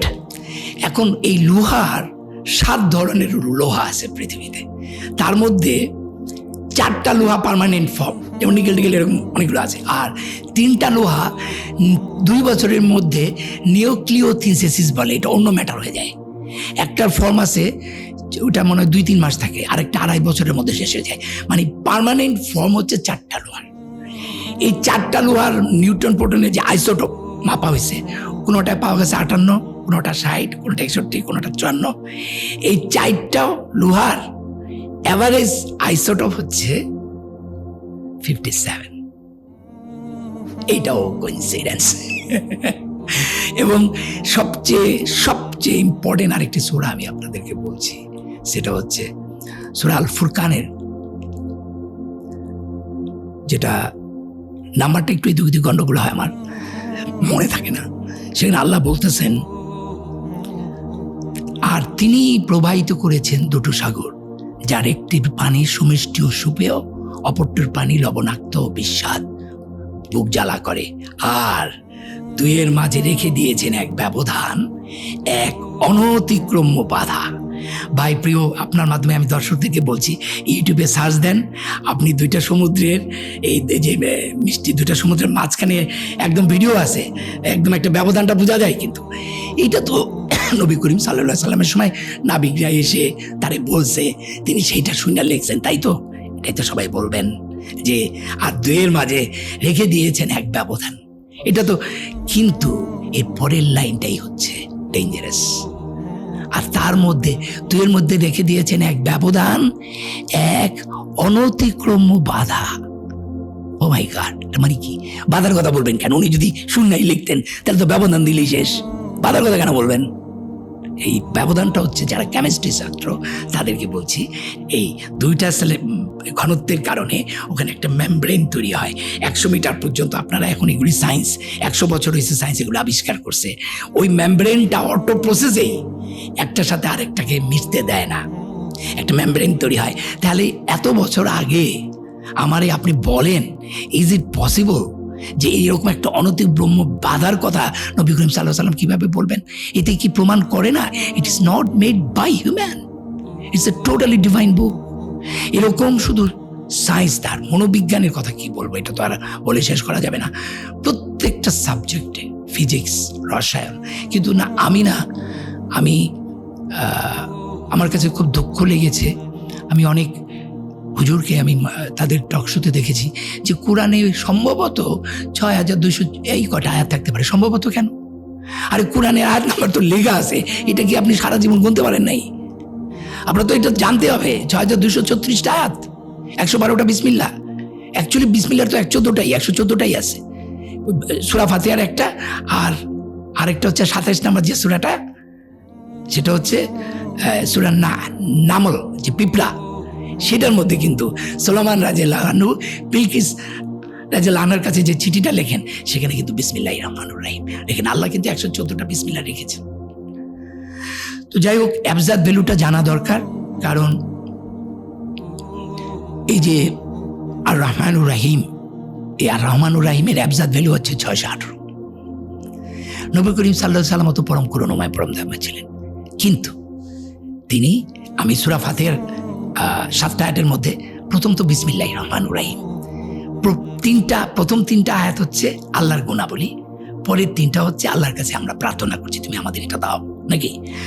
এই 3টা গুণাবলীর মধ্যে একটা গুণাবলী নবীরও ছিলেন। আমার নবী করিম সাল্লাল্লাহু আলাইহি ওয়াসাল্লাম পরম করুণাময়, পরম দয়াময় ছিলেন, পরম প্রশংসিত, পরম প্রশংসাকারী ছিলেন। কিন্তু এই পরম করুণাময়, পরম দয়াময় 618 সাথে আপনি যদি আল্লাহ সুবহানাহু ওয়া তাআলার এক যোগ করেন তাহলে সেটা হয় 619। আর এই 619 হচ্ছে অ্যাবজাদ ভ্যালু অফ লা ইলাহা ইল্লাল্লাহ মুহাম্মাদুর রাসূলুল্লাহ। লা ইলাহা ইল্লাল্লাহ মুহাম্মাদুর রাসূলুল্লাহ, এটার অ্যাবজাদ ভ্যালু হচ্ছে 619। নাজিল হয়েছে তো সূরা আল নাসর, 110 নম্বর সূরা, নাকি? এই 110 নম্বর সূরাতে মনে হয় যে আয়াত সংখ্যাটা আছে, সেই আয়াত সংখ্যার সাথে আপনি যদি চ্যাপ্টার নাম্বার 110 যোগ করেন, আর সূরাতে যেই কটা লেটার আছে সেই লেটারের অ্যাবজাদ ভ্যালু হচ্ছে 6123। এই 6123 সাথে যদি আপনি আয়াত সংখ্যা আর চ্যাপ্টার সংখ্যা যোগ করেন তাহলে হয় 6236, অর্থাৎ টোটাল নাম্বার অফ পার্টস। যেহেতু আল্লাহ বলতেছেন যেদিন তুমি দেখবে দলে দলে গ্রহণ করছে, মানে ইসলাম যেদিন শেষ, মানে 6234 শেষ। কি ইনডিরেক্টলি, কোন ইন্টেলেকচুয়ালদের জন্য এটা আপনি বুঝতে পারছেন? এবং বলেছে যে তোমরা যদি পারো আমার মতো একটা সূরা অন্তত আনো। আউযুবিল্লাহি মিনাশ শাইতানির রাজিম, বিসমিল্লাহ, একটা আয়াত বলতেছি, বলো যে কোরআনের মতো কোরআন আনার জন্য, এটাকে চ্যালেঞ্জ বাস বলা হয়। বলো যদি কোরআনের মতো কোরআন আনার জন্য মানুষ ও জিন একযুগে চেষ্টা করে তবু তারা এর মতো আনতে পারবে না। একটা সূরা আনতে বলছে, কিন্তু সেই আনাটা মানে কি একটা যে কোনো একটা লোক এসে বললো কি এই যে দেখেন আমার কাছে একটা সূরা নাজিল হইছে, লাভ লাভ লাভ লাভ। আল্লাহ কি এটা বুঝাইছে? ওই সূরাটার মধ্যে যে ম্যাথমেটিক্যাল, যে স্ট্রাকচারাল, যেই ভাষাগত যে জায়গাটা আছে ওইটা কোনো মানুষের পক্ষে করা সম্ভব না। এই কারণেই বলছে তুমি আমার মতো আরেকটা সূরা তুমি আনতে পারবে না। তাহলে এটা বুঝতে গেলে ভাই আপনার কোরআনের ম্যাথমেটিক্যাল ল্যাঙ্গুয়েজ বুঝতে হবে। পুরা কোরআনটা ম্যাথমেটিক্যাল ল্যাঙ্গুয়েজের উপর, এবং সেটা আল্লাহ এমনভাবে করেছেন যাতে এটা কেউ পরিবর্তন করতে পারে না। এবং আপনি, আমার এক বন্ধু, ও মক্কা থেকে ঘুরে আসার পর ও একজন আর্কিটেক্ট, এবং সে খুব ইমানদার, নামাজি, অনেক বড় আর্কিটেক্ট, নাম বলি। তো ওর সঙ্গে এক সময় কথা বলতে হতে বললেন যে নবী করিম সাল্লাল্লাহু আলাইহি ওয়াসাল্লাম কোরআনটা নাজিল করে যাওয়ার পর সূরাগুলো এদিক ওদিক করেছেন পরে খলিফারা, মানে এটাকে এদিক ওদিক করে নাকি কোরআনটাকে করা হয়েছে। আমি বললাম নো, এই পৃথিবীতে প্রথম হাফেজ হচ্ছেন আমাদের নবী করিম সাল্লাল্লাহু আলাইহি ওয়াসাল্লাম। জিবরাইল আলাইহিস সালাম তাকে মুখস্থ করে পুরো কোরআনটা, পুরো সিরিয়ালি ঠিক করে সেই কোরআনটা উনি হযরত আবু বকর রাদিয়াল্লাহু আনহুকে দিয়ে গেছেন। সে হযরত আবু বকর, এটা হযরত উমর রাদিয়াল্লাহু আনহুকে দিয়ে গেছেন। হাফসা রাদিয়াল্লাহু আনহা ছিলেন সবচেয়ে জ্ঞানী এবং আরেকজন হাফেজা, তাই না? সেই কোরআনটা যখন আমাদের অনেক সাহাবীরা ধ্বংস হয়ে গেল, তারা যুদ্ধে নিহত হলো, শহীদ হলেন, তখন কিন্তু হযরত উসমান রাদিয়াল্লাহু আনহু তাদেরকে ডাকলেন, অনেককে ডাকলেন এবং ওই যে ডাইলেক্টিক কোরআনটাকে ধ্বংস করলেন এবং উনি মানে আমাদের হাফসা রাদিয়াল্লাহু আনহার কাছ থেকে সেই কোরআনটি নিয়ে সেই কোরআনের সংকলন করে কপি করে উনি আবার সেটা হাফসা রাদিয়াল্লাহু আনহা, হাফসা রাদিয়াল্লাহু আনহু অনেক অনেক সম্মানীয় একজন নারী আমাদের ইসলামে, এবং এরপরে কিন্তু কোরআনটা উনি ছড়িয়ে দিলেন। সেই কোরআনের যে কোন চ্যাপ্টারের পরে কয়টা সূরা কি, এইটা গোল্ডেন রেশিওর মাধ্যমে আমি একটু বলে দিই, তাহলে আপনি শুনতে পারবেন। সেটা হচ্ছে আমি দর্শকদেরকেও বলছি, আপনারা একটা কাজ করবেন, কোরআনের সূরা নাম্বারগুলো এক পাশে লিখবেন 1 থেকে 114, আর প্রত্যেকটা সূরা নাম্বারের পাশে আয়াত সংখ্যাটা লিখবেন। আয়াত সংখ্যাটা লেখার পর প্রত্যেকটা সূরার নাম্বারের সাথে আয়াত সংখ্যাটা যোগ দিবেন। যোগ দেওয়ার পরে আরও 114টা নাম্বার পাবেন। তাহলে মজার ব্যাপার কি জানেন, এই 114টা নাম্বারের 57টা জোড়, 57টা বেজোড়। শুধু তাই না, ওই জোড় সংখ্যার যোগফল যোগ করলে হয় 6236 টোটাল নাম্বার অফ আস, আর বেজোড়গুলো যোগ করলে হয় 6555 করে দেখেন ভাই, তর্কের কিছু নেই। তো এই 6555 কই থেকে আসলো? আপনি 1 থেকে 114 যে সংখ্যা সূরা চ্যাপ্টার, এগুলো যোগ করেন, 1-এর সাথে 2, 2-এর সাথে 3, 3-এর সাথে 4, 70-এর সাথে 71, এভাবে যোগ করে আপনি 114 পর্যন্ত যদি আসেন, তাহলে সেই সংখ্যাটা হবে 6555। তাহলে জোড়াটা হচ্ছে 6236 আর বেজোড়টা হচ্ছে 6555। শুধু তাই না, আপনারা অনেক রিসার্চাররা বলবেন, আরে রাখেন ভাই, এটা নবী হিসাব করে গেছে। আল্লাহ কয়, তুই কত বড় ম্যাথমেটিশিয়ান, তুই আমার বলবি? এর পরের যে ঘটনাটা সেটা আরো ভয়াবহ, ভেরি ভেরি ইন্টারেস্টিং ম্যাথমেটিক্যালি। এই যে যোগ করার পর 114টা যে নাম্বার পাওয়া গেল, 57টা ইভেন 57টা অড, সেই নাম্বারের আমরা যেটা করেছি, রিপিটগুলো একসাথে করেছি, আনরিপিটগুলো একসাথে করেছি। 74টার মতো রিপিট আছে, এই আছে। এই রিপিট নাম্বারের যোগফল হচ্ছে 7906, রিপিট নাম্বারগুলো যোগফল, আর আনরিপিট নাম্বার যোগফল হচ্ছে 4885। এবার 7906কে 4885 দিয়ে ভাগ দেন, it is 1.618 golden ratio. Can you imagine? আপনি চ্যাপ্টার আর ভ্যাস নাম্বারকে যোগ করার পর রিপিট আনরিপিট করে আলাদা করবেন, তারপর রিপিট নাম্বারগুলোকে আনরিপিট নাম্বার দিয়ে ভাগ দেওয়ার পর গোল্ডেন রেশিও হবে। আমি 15 দিন নিজে মাতবুরি করে এই বানাইতে চাইছিলাম, আমি 15 ডেজের দিন অসুস্থ হয়ে গেছি। এইটা মানুষের পক্ষে করা সম্ভব না। তার মানে আমি বলতে চাই, কোরআনের প্রথম থেকে শেষ পর্যন্ত যেইভাবে সাজানো আছে, কোনটার পরে কোনটা আয়াত হবে, কোনটার পরে কোনটা না হবে, এইটা কিন্তু সত্যিকার অর্থে নবী করিম সাল্লাল্লাহু আলাইহি সাল্লাম আল্লাহ জিবরাইল আলাইহিস সালামের মাধ্যমে কমপ্লিট করে দিয়েছেন। কোরআনের একটি জিনিস এদিক থেকে ওদিক করার কোনো স্কোপ নাই, এবং আল্লাহ বলেছেন পিছন দিক থেকে সামনের দিক থেকে কোনো দিক থেকে এটাকে কেউ পরিবর্তন করতে পারবে না। আমি মাত্র আপনাদের 200-100 ম্যাথমেটিক্যাল অবজারভেশনের মাত্র 2-3টা শেয়ার করলাম। আমি এই কারণে বলছি, এটা এক প্রোগ্রামে হবে না। আমি চ্যালেঞ্জ করছি ম্যাথমেটিশিয়ানদের, আপনি এক্সপোনেনশিয়াল লগারিদম নিয়ে আসবো আপনাকে, আমি দেখাবো এটা মানুষের কাজ নয়। সো কোরআন আমার কাছে যেটা মনে হয়, খুব ধীরে স্থিরভাবে, অর্থপূর্ণভাবে, সুন্দরভাবে বুঝতে হবে আর কি। আপনি খুব সুন্দর উপস্থাপনা করেন। আপনি যদি কোরআনের কোনো একটা অংশ উপস্থাপনা করতেন যেটা আপনার খুব... আমি সূরা ফাতিহাটা বাংলায় এত দ্রুত বলতে পারবো, আপনি এত দ্রুত আরবিতে বলতে পারবেন না। আমি একটু বলি, তাহলে আসবে না। সমস্ত প্রসঙ্গে বিশ্ব জগতের প্রতিপালক আল্লাহর যিনি পরম করুণা পর বিচারদিন মার্গাম, তোমার প্রসঙ্গে তোমার সাহায্য করে তোমাদের চালিত করে সঠিক পথে তাদের পথে যাদেরকে তোমার দান করেছে, যারা তোমার শক্তি দানে পথ রয়েছে। আল্লাহু আকবার। Does it mean what you are doing? ধুমধাম কি আওয়াজ করছি, এগুলো মানি আছে কোনো? কিন্তু সূরা ফাতিহার অনুবাদটা কি? চোখে জল চলে আসে। আমি যদি বলি, বিতাড়িত শয়তানের প্ররোচনা হতে আল্লাহ তাআলার কাছে আশ্রয় প্রার্থনা করছি, পরম করুণাময় পরম দয়াময় আল্লাহর নামে। সমস্ত প্রশংসা বিশ্ব জগতের প্রতিপালক আল্লাহরই, যিনি পরম করুণাময়, পরম দয়াময়, বিচার দিনের মালিক। আমরা তোমারই উপাসনা করি, তোমারই সাহায্য প্রার্থনা করি। তুমি আমাদেরকে চালিত করো সঠিক পথে, তাদের পথে যাদেরকে তুমি অনুগ্রহ দান করেছ, যারা তোমার রোষে পতিত হয়নি, পথভ্রষ্ট হয়নি। আমিন। আলহামদুলিল্লাহ। আউযু বিল্লাহি মিনাশ শাইতানির রাজিম। বিসমিল্লাহির রহমানির রহিম। আলহামদুলিল্লাহি রাব্বিল আলামিন আর রহমানির রহিম মালিকি ইয়াউমিদ্দিন ইয়াকা না'বুদু ওয়া ইয়াকা নাস্তাঈন ইহদিনাস সিরাতাল মুস্তাকিম সিরাতাল লাযিনা আন'আমতা আলাইহিম গায়রিল মাগদুবি আলাইহিম ওয়ালাদ-দাল্লিন। কি সুন্দর। আমি এখন যেটা আরবিতে পড়লাম, আমি প্রত্যেকটা ওয়ার্ড বুঝি, যে কারণে আমি এটা কি, এবং দেখেন সূরা ফাতিহাটা আমার দিয়ে বলা আছে, আমি নাই।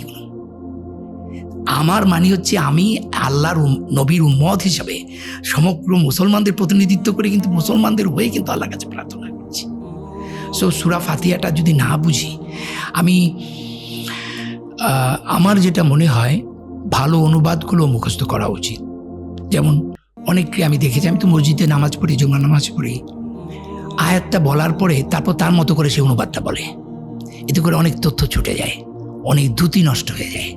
আমি সংলাপের, আমাদের যে অভিনয় করি না, সংলাপের দ্রুতিটা নষ্ট। আমি একটা উদাহরণ দিই, তাহলে বুঝতে পারবেন। আমার গোল নাটকের একটা সংলাপ আমি বলছি। বলতেছে এক বিধবা, হিন্দু বিধবা, আগের দিনে নিয়ম আসছিল, স্বামীরা যখন মারা যাইত, স্বামী গো চিতার লগে বউ গো আগুনে চাপ দিতে হইতো। এই নিয়মই ভালো ছিল। সারা জীবন আগুনে পুরা চাইতে একদিনে চিতার আগুনে পুরা অনেক ভালো।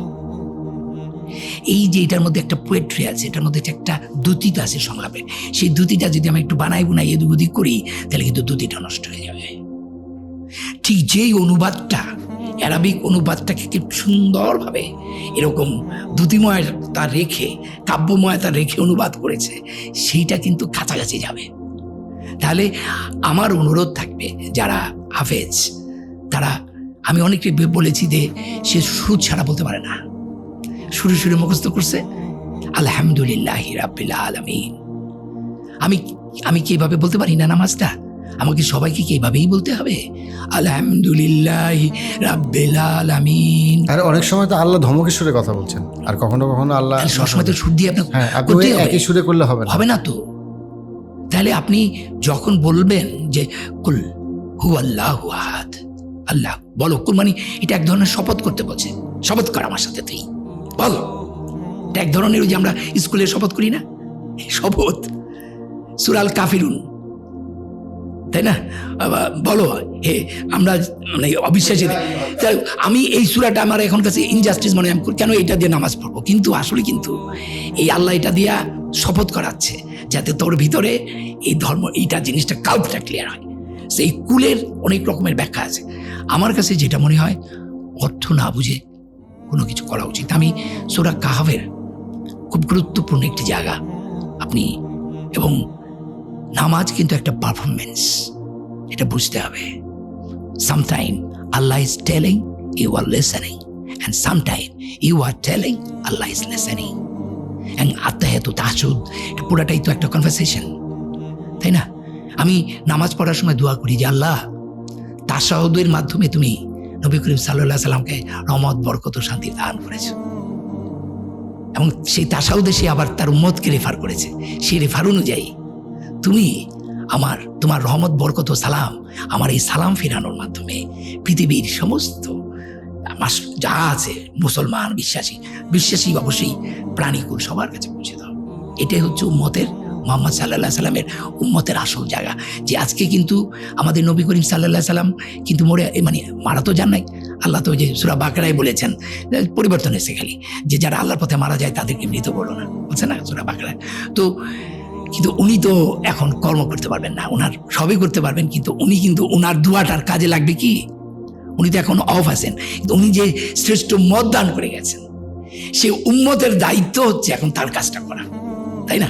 এই যে সালামটা ফেরাচ্ছি আমরা না বুঝে, অনেকে বলে দুই কান্দে দুই ফেরেশতার জন্য নাকি সালাম পাঠাইছে। এটা তো আমি কি বলবো, সূরা কাহাফে যেটা বলছে, হ্যাঁ সূরা কাহাফের একটা খুব গুরুত্বপূর্ণ, যারা খুব অহংকারী এবং তাদের উদ্দেশ্যে আমার এই আবৃত্তিটা আমি করছি। আউযু বিল্লাহি মিনাশ শাইতানির রাজিম, বিসমিল্লাহির রহমানির রহিম। তুমি ওদের কাছে একটি উপমা বয়ান করো, দুই ব্যক্তির উপমা। ওদের একজনকে আমি দিয়েছিলাম দুটো আঙুরের বাগান, আর এই দুটোকে আমি খেজুর গাছ দিয়ে ঘিরে দিয়েছিলাম, আর দুইয়ের মাঝে দিয়েছিলাম শস্য ক্ষেত। দুটো বাগানই ফল দিত, তাতে কোনো কসুর করতো না। আর দুইয়ের ফাঁকে ফাঁকে আমি নদী বইয়ে দিয়েছিলাম, আর তার প্রচুর ধন সম্পদ ছিল। তারপর কথায় কথায় সে তার বন্ধুকে বলল, ধন সম্পদে আমি তোমার থেকে বড়, জনবলও তোমার চেয়ে শক্তিশালী। এইভাবে নিজের উপর অত্যাচার করে সে তার বাগানে ঢুকলো। সে বলল, আমি মনে করি না যে কখনো ধ্বংস হবে, আমি মনে করি না যে কিয়ামত হবে, আর যদি আমাকে আমার প্রতিপালকের কাছে ফিরিয়ে নেয়াই হয়, তবে আমি তো নিশ্চয়ই চেয়ে ভালো জায়গা পাবো।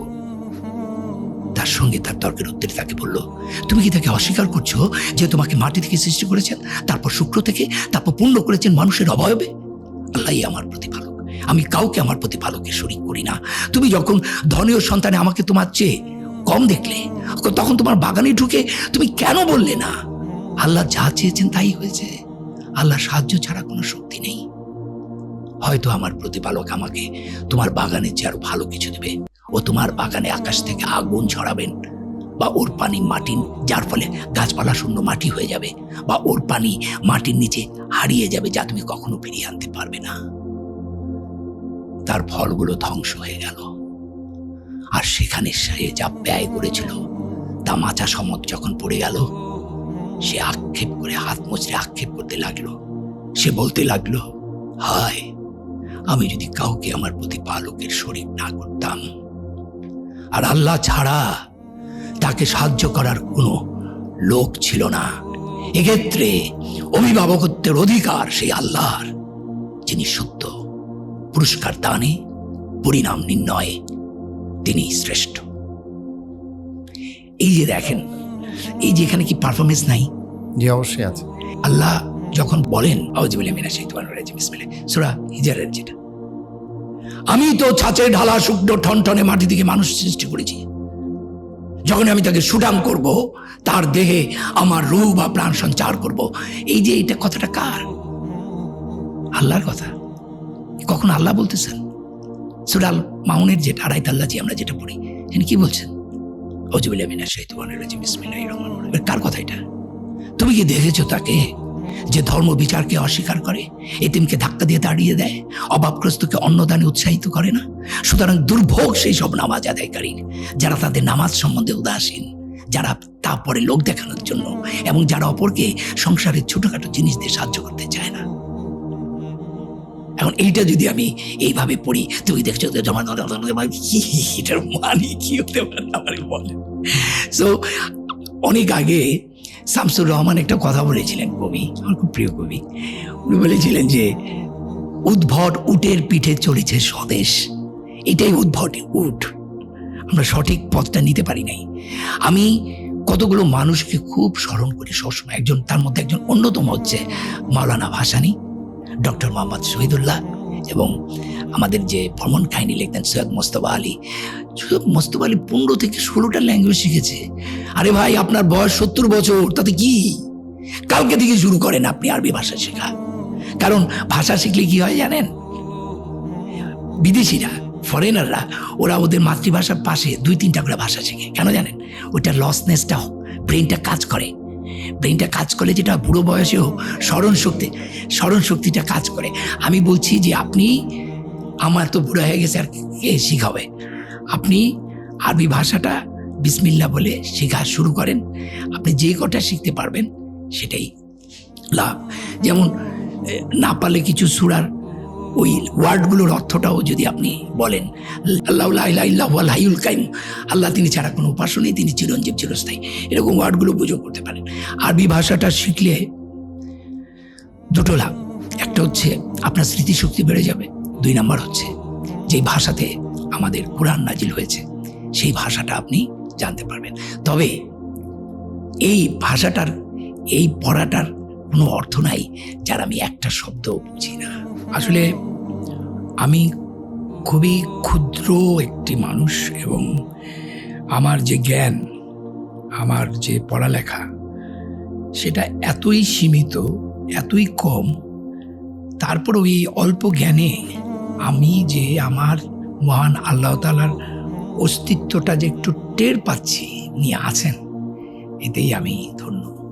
আমরা যদি কোরআনটাকে সুন্দর করে বুঝি, অর্থ করে পড়ি এবং ইসলামটাকে সঠিকভাবে মেনে চলি এবং আমিটা যেন বড় না হয়ে যায়, আমি যেটা বলেছি সেটাই ঠিক, এই থেকে বেরিয়ে আসতে হবে। তাহলে আমার মনে হয় আমাদের এই দেশটাকে আমার বাপদাদারা, তার দাদারা অনেক ভালো মুসলমান ছিলেন আমাদের চেয়ে। দিন দিন আমরা খুব খারাপ মুসলিম হয়ে যাচ্ছি। আমরা আমাদের পুরনো সেই সুন্দর ঐতিহ্যকে ফিরে পেতে চাই। আমাদের দেশে আবারও মাওলানা ভাসানীর মতো এরকম একজন লিডার আসুক এবং ডক্টর মোহাম্মদ শহীদুল্লাহর মতো এরকম আরো গুণীজন আসুক। কাউকে কখনো তুচ্ছ করা উচিত না। কার মধ্যে আল্লাহর প্রতিনিধিত্ব আছে? আল্লাহর প্রতিনিধিত্ব সবার মধ্যে আছে। ওই খেটে খাওয়া সাধারণ মানুষটি যাকে আমি ঘৃণা করছি, যার উপরে আমার এত বাজে দৃষ্টি, তার উপরেই আল্লাহ মহাকল্যাণ রেখেছে। কাজী মানুষের প্রতি বিশ্বাস হারানো যাবে না। মানুষের প্রতি বিশ্বাস হারানোটাও খারাপ। আল্লাহর একটা কোরআনে আয়াত দিয়ে আমি শেষ করতে চাই। আল্লাহ একটা জায়গায় বলছেন, আউযুবিল্লাহি মিনাশ শাইতানির রাজিম, বিসমিল্লাহির রহমানির রহিম, পৃথিবীতে বা ব্যক্তিগতভাবে তোমাদের যে বিপদ আপদ ঘটে তার লেখার পূর্বেই তা লেখা হয়। এই জন্য যে তোমরা যা হারিয়েছ তার জন্য বিমর্ষ না হও, আর যা তিনি দিয়েছেন তার জন্য খুশিতে উল্লসিত না হও। আল্লাহ ভালোবাসেন না উদ্ধত অহংকারী। থ্যাংক ইউ ভাইয়া, অনেক গুরুত্বপূর্ণ জিনিস শিখলাম। আপনি এত ভালো বলতেছিলেন যে জন্য আমি প্রশ্নও করি নাই, কারণ আমি জাস্ট শুনতে যাচ্ছিলাম। আমি মনে করি যে আমরা আরও অনেক কিছু আপনার কাছে শিখতে পারবো। অনেক কিছু আমরা খুব ব্রিফলি গেছি, যেমন গাণিতিক বিষয়টা, মুসলমানদের ব্যবহারের বিষয়টা, সংস্কৃতি ও ইসলামের মেলবন্ধনের বিষয়টা, সেগুলোর থেকে আপনার কাছ থেকে আরও ইনশাল্লাহ শিখবো। আমি শিওর এটা অডিয়েন্স এটা থেকে খুবই অনেক কিছু শিখবে, উপকৃত হবে। সো আপনাকে আপনার সময় দেওয়ার জন্য ধন্যবাদ। আপনি অনেক ব্যস্ততার মধ্যে সময় দিয়েছেন। সো ইনশাল্লাহ আমরা যেন সবাই কোরআনকে আঁকড়ে ধরি, সেই প্রত্যাশা রেখে আজকে শেষ করছি। আমি তোমাকে একটু কথা বলতে চাই, সেটা হচ্ছে যে আপনার সাথে আমার যে পরিচয়টা সেটা খুব কাকতালীয় এবং কিভাবে যেন হয়ে গেল। এবং আমি এই প্রথম ধর্ম নিয়ে আমি পাবলিকলি কথা বললাম এবং সেটা কিন্তু আল্লাহ তোমার মাধ্যমে করলো। আল্লাহকে অনেক অনেক ধন্যবাদ। কেমন